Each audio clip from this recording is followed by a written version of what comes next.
Hey guys, welcome to another episode of Forging the Path. It's a podcast that's all about empowering men to become who God created us to be. Short episode today. I want to give you 5 cheat codes.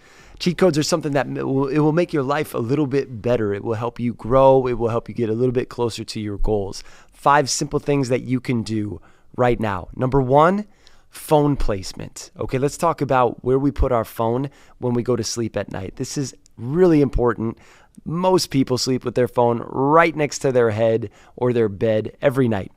And so they wake up and that snooze button is right there. They can hit it and go right back to sleep. Or they might wake up in the middle of the night, have a hard time falling back asleep. And so what do? They stare at their phone. Horrible, bad for you. You should not look at your phone right before you go to bed or when you're having a hard time sleeping. So what I've learned over the last couple of years is to put my phone on the opposite end of our bedroom. There's a desk that's about 10, 12 feet from our bed. My phone goes there. It charges there every night. I still hear the alarm. And here's the benefit. When that alarm goes off at 5 or 5:30 or 6 a.m., depending on the day, I have to get up, walk across the bedroom, and turn it off. By then, I don't want to hit the snooze. I'm already up and I'm ready to start my day. So phone placement for your first of 5 cheat codes. Put it away from your bed. Some guys I know even put it outside their bedroom.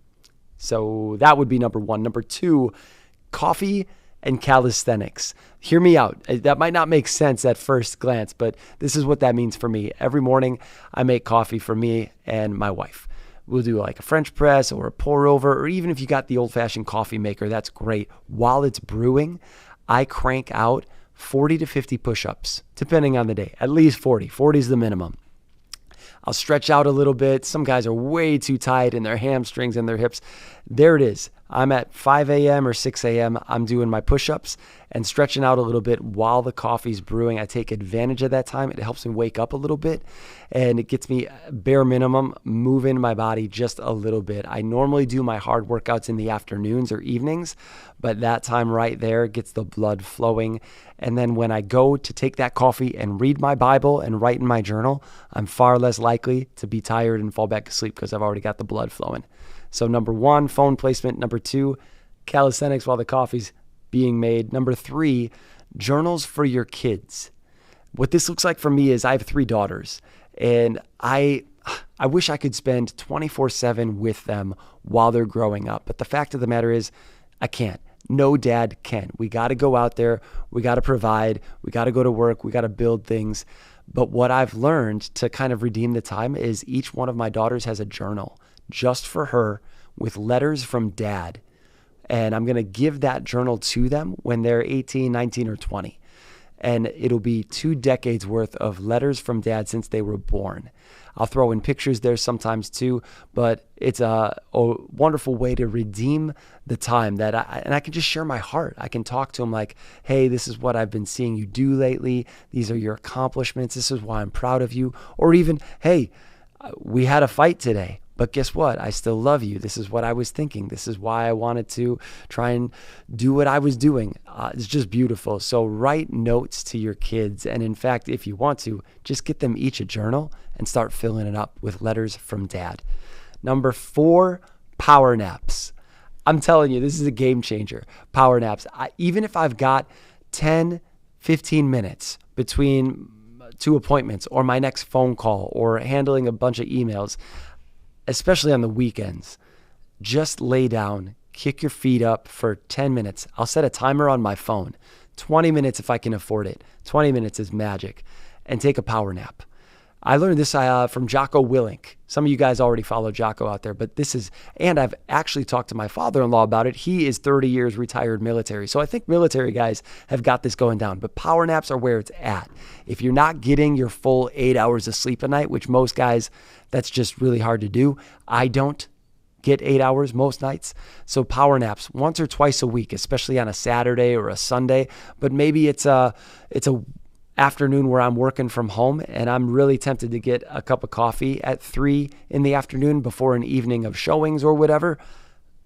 Instead of that, set a 20-minute timer on my phone, lay down in a dark room, kick my feet up a little bit, and even if you don't fall asleep, you will feel refreshed. There's something about it, just laying down and shutting it off for 10 to 20 minutes. Power naps. And the 5th one, is the 10-second prayer. The 10-second prayer. Take 10 seconds every day. Grab your wife, hold her in your arms, and pray a simple 10-second prayer over her. Do this before you go to work. I've talked to a lot of guys who really struggle with praying out loud over their wife. I think it's an insecurity thing. I struggled with it for years. You just feel inadequate. Like, how can I pray boldly and confidently over the one who sees me mess up all the time? I just feel unworthy. But that's where you just get out of your head a little bit. You give it 10 seconds. And I'm telling you, when I first started doing this, it sounded like Sunday school prayers. Dear God, thanks for my wife. I really love her. Please bless her today. Help her with the kids. In Jesus' name, amen. If you did that every day over your wife, not only will you bless her immensely, not only will it strengthen your marriage, but you'll also get better at praying out loud the more you do it. So get out of your head about it and just 10 seconds or less, a simple blessing, a simple short prayer. If mornings don't work for you, evenings.